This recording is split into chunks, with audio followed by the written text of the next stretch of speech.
여러분들 복마전이라는 말 들어보셨는지 모르겠어요. 중국 4대 기서 중 하나인 수호지에서 나온 말로 마귀가 숨어있는 전각, 악귀들이 뒤엉켜 나쁜 일이나 음모가 끊임없이 행해지고 있는 악의 근거지라는 뜻을 가지고 있습니다. 제가 오늘 준비한 사건 역시 이 석비 밑에 갇혀있던 마귀들처럼 끔찍한 사건 밑에 숨어있던 더욱 추악한 거래와 비리들이 모습을 드러냈던 사건입니다. 3천억 재력가의 끔찍한 죽음과 이후에 밝혀진 충격적인 사건의 배후에 대한 이야기입니다. 2014년 3월 3일 새벽에 서울 강서구 내발산동에 있었던 한 건물의 관리인이 그냥 평소처럼 건물주에게 전화를 겁니다. 매일 같은 시각에 사무실에 전화를 하는 게 일과였거든요. 근데 그날따라 건물주가 전화를 받지 않는 거예요. 근데 평소에는 연락이 안 됐었던 적이 없었거든요. 그래서 관리인이 뭔가 이상하다는 것을 느끼게 됐죠. 그래서 이 관리인이 건물주 집에 연락을 해요. 사모님하고 통화를 하는데 사장님이 연락이 안 됩니다. 이렇게 말을 하게 된 거예요. 그래서 이 사모님이 집에도 없는데 뭐 이상한데요? 제가 한번 가볼게요. 그래서 급하게 이제 건물을 찾아오게 된 거예요. 그래서 이 관리인하고 사모님이 함께 이제 건물주가 있었던 사무실로 올라가 보게 됩니다. 그런데 사무실로 향하는 문을 열어주고 다시 계단을 내려가던 이 관리인의 뒤에서 끔찍한 비명소리가 들렸어요. 이 사모님의 비명소리였습니다. 사무실은 살인사건 현장이 돼 있었고요. 그 안에는 건물주 67세의 송 씨가 처참한 모습으로 사망해 있었습니다. 머리에는 둔기에 맞은 흔적이 있었고요. 바닥에는 피가 흥건하게 고인 전형적인 살인사건 현장이었죠. 곧바로 경찰에 신고를 합니다. 오전 4시 반에 강력계 형사 35명이 이 피해자 사무실 바로 옆에 있던 노래방 대형룸에 모여서 CCTV를 확인하는데요. 이 CCTV에는 살해 장면과 현장을 빠져나가는 범인의 모습이 고스란히 찍혀 있었습니다. 0시 40분경에 범인이 이 사무실 앞에 있는 화장실에 숨어들어요. 모자를 쓰고 마스크를 하고 있었어요. 그리고 얼마 뒤에 건물주 송 씨가 나타나서 사무실에 들어가려고 하는데 그 순간에 범인이 이제 피해자의 목 부위를 전기 충격기로 공격을 했고요. 머리를 손도끼로 여러 차례 내리치기 시작했던 거죠. 범인은 피해자의 검정색 손가방을 막 뒤집니다. 근데 그 가방에서 뭔가 돈을 가져갈 것 같았어요. 현금 100만 원이 있었거든요. 근데 그거는 그대로 두고 그냥 건물을 빠져나간 다음에 택시를 타고 사라집니다. 돈을 가져갈 법도 한데 가져가지 않은 거예요. 이렇게 보면은 단순 강도살인 사건이 아닌 그냥 원한관계 혹은 채무관계에서 비롯된 살인사건으로 보이죠. 경찰도 이렇게 판단을 했고요. 신속하게 수사에 들어갑니다. 7개의 강력팀 중에 2팀은 피해자 주변에 있는 인간관계, 여자관계, 가족의 행적, 사무실에 있는 장부 문서 이런 현장 증거 조사를 담당했었고요. 나머지 5개 팀은 사건 현장 인근의 1000여 개에 달하는 CCTV 분석에 매달립니다. 근데 사실 모든 수사가 그렇겠지만 이 사건은 특히나 처음부터 쉽지가 않았습니다. 송 씨가 3천억대의 재산을 소유하고 있었잖아요. 그러다 보니까 이 큰 돈을 축적하는 과정에서 여러 차례 이런저런 송사에 휘말렸던 이력이 있었던 거예요. 그래서 송 씨에게 원한을 품고 있을 가능성이 있는 인물이 너무 많았던 거죠.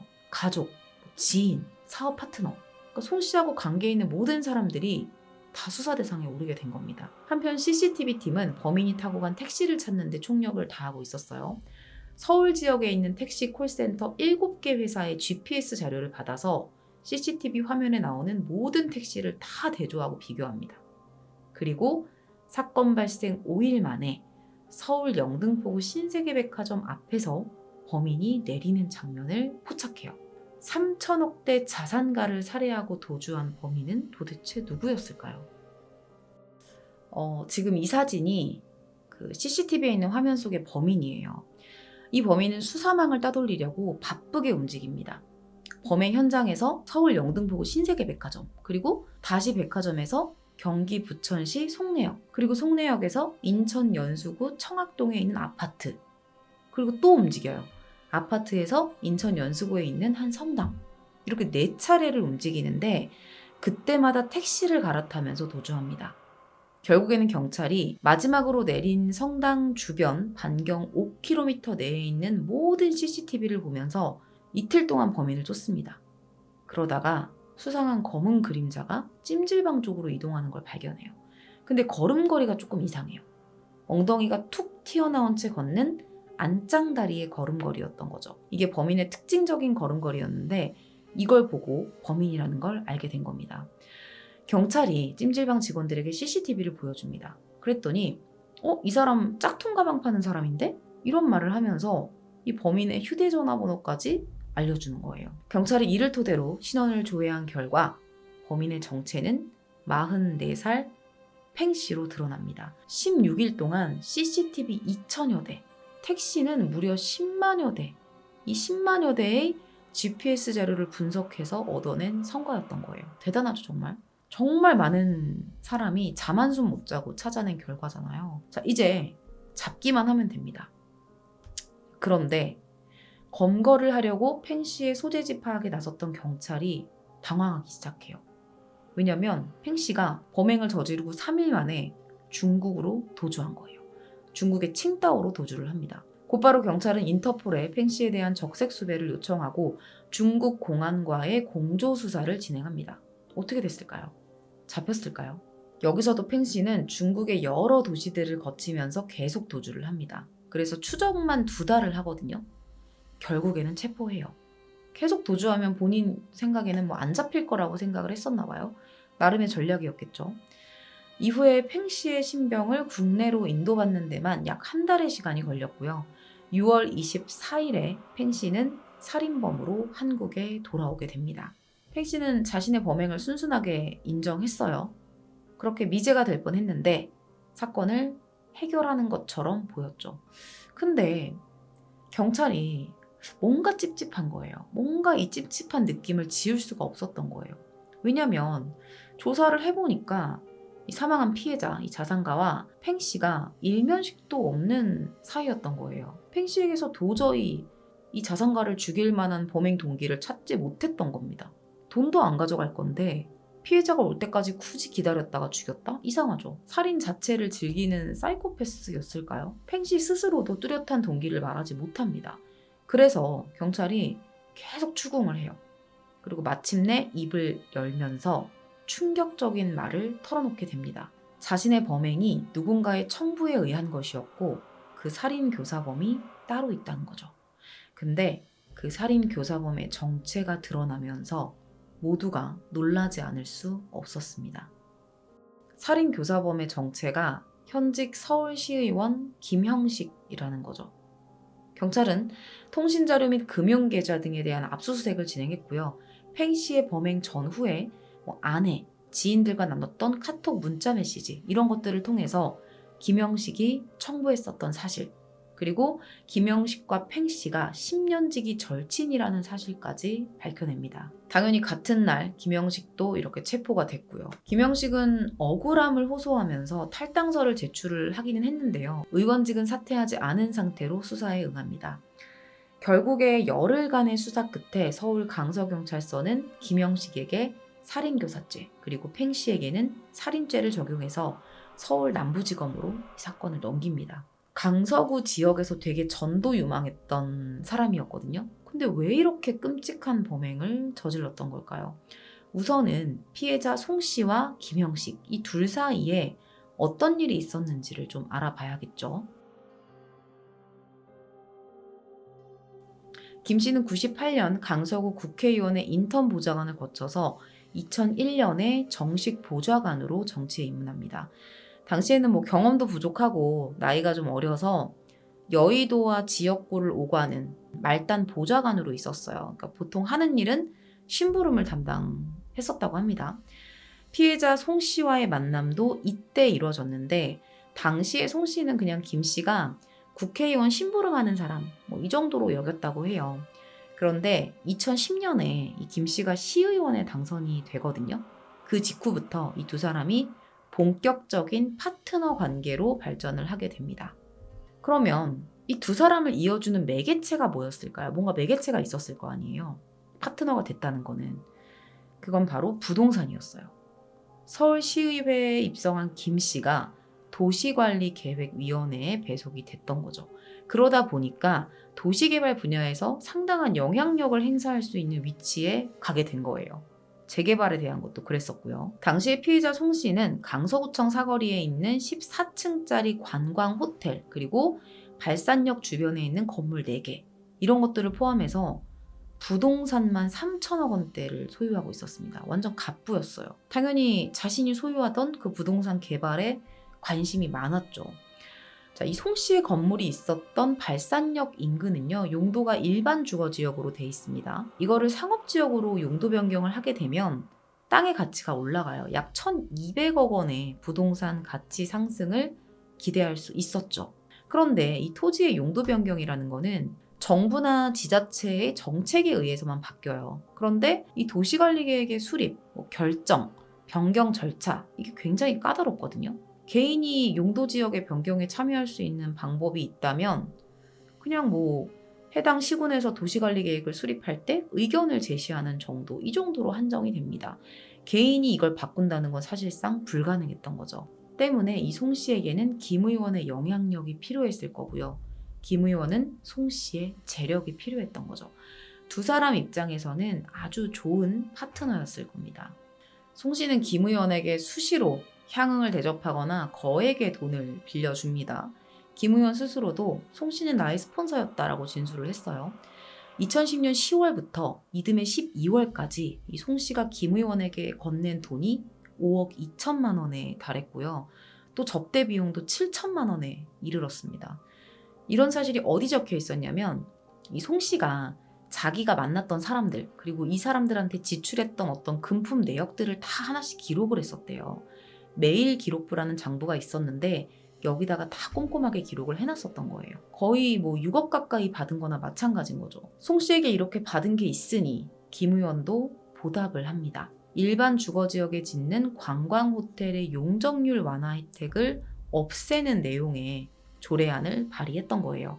이 발의안의 내용을 요약하면 새로 짓는 관광호텔의 혜택을 축소하면서 사업성을 떨어뜨려요. 그러면서 진입장벽을 높여서 이 송 씨의 사업을 보호해 주는 겁니다. 하지만 이 조례안은 형평성의 문제로 보류가 됩니다. 이거 당연한 거죠. 근데 여기서 김 씨는 멈추지 않습니다. 공업지역 안에서 생활 숙박업을 허용하도록 하는 개정안, 그리고 건물의 층수 제한을 없애는 규제 완화 조례안을 연달아 통과시키려고 해요. 근데 이것도 관련 기관들의 반대 때문에 시의회를 통과하는 데 실패합니다. 김 의원의 입법 시도가 계속 이렇게 실패하면서 이때부터 송 씨하고 갈등이 시작돼요. 막 심해지기 시작해요. 한 번은 송 씨가 식당에서 김 의원의 뺨을 때리면서 내 돈 물어내 이러면서 소란을 피운 적도 있었다고 합니다. 그리고 이후에 송 씨가 김 의원을 협박했던 적도 있었어요. 너 일 똑바로 안 하면은 나한테 돈 받은 거 내가 다 폭로할 거야. 너 선거 못 나가게 할 거야. 5억 2천만 원 갚아. 내가 빌려준 거 갚아. 이러면서 독촉을 했던 거죠. 이렇게 되면 본인의 정치 생명은 끝나는 거예요.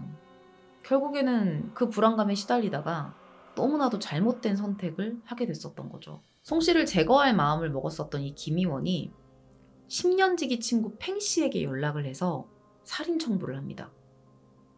송 씨하고 일면식도 없는 사람이에요, 팽 씨는. 근데 이런 팽 씨를 이용하면 완전 범죄가 가능하겠다라고 계산을 하고 팽 씨에게 생활비를 지속적으로 지원하는 한편 송 씨를 야, 저 사람 되게 악독하게 돈 번 사람이야. 나쁜 사람이야. 이러면서 계속 주지를 시키는 거예요. 그리고 평소에 이 팽 씨가 자기보다 좀 사회적 지위가 높은 김 의원이랑 친구 사이라는 걸 되게 자랑스러워 했었대요. 그리고 거기다가 팽 씨가 김 씨에게 7천만 원이라는 큰 돈을 빌렸었거든요. 근데 너 이 일만 잘 처리해주면 내가 그 빚 다 없애줄게. 이렇게 한 거예요. 그래서 결국에는 살인 청부를 승낙합니다. 근데 정작 팽 씨가 범행을 차일피일 미루니까 김 의원은 범행에 사용할 전기 충격기하고 손도끼를 직접 줍니다. 이걸로 하면 돼. 그리고 범행 전날에는 야 진짜 이번에 못하면 방법이 없어. 이제 미루면 안 돼. 내일 새벽에 무조건 죽여. 최후 통첩까지 날립니다. 결국 팽 씨는 송 씨를 살해했고요. 이때 또 해야 할 일이 또 있었는데 송 씨를 죽이고 차용증을 가져오라고 했어요. 돈 빌려줬던 거. 그래서 팽 씨가 사무실에 8분 동안 뒤집니다. 근데 결국에는 차용증을 못 찾았죠. 이후에 그는 택시를 계속 갈아타면서 인천의 한 사우나로 도주를 해서 옷을 갈아입고 인근 야산에다가 이제 범행에 사용했었던 흉기 그리고 피 묻은 옷 이런 것들을 태워서 증거를 인멸합니다. 그리고 나서 이 김 씨에게 느낌표가 써져 있는 문자를 보내요. 이게 범행 성공을 뜻하는 본인들만의 암호였어요. 그리고 김 씨는 범행 사흘 뒤에 직접 자신의 차량에 팽 씨를 태우고 인천공항 인근의 모텔로 데려가서 그가 인천공항을 통해서 중국으로 도망치게끔 돕습니다. 그 과정에서 도피 자금으로 수백만 원을 줍니다. 이렇게 김 씨는 자신의 완전 범죄가 완성되는 줄 알았을 텐데 경찰의 끈질긴 노력 끝에 팽 씨가 검거되면서 꼬리를 잡혔던 거죠. 중국 공안에 붙잡힌 팽 씨는 김 의원에게 전화를 걸어서 자신이 검거됐다는 사실을 알립니다. 근데 여기서 김 의원이 진짜 소름 돋는 반응을 해요. 너 한국에 들어오면 나는 끝이다. 그냥 자살해라. 이렇게 말한 거예요. 그리고 너 죽으면 애들 대학 진학이랑 생활비 문제 내가 다 해결해 줄게. 이거를 제안이라고 하는 거예요. 여기에 팽 씨가 완전 배신감을 느꼈던 거죠.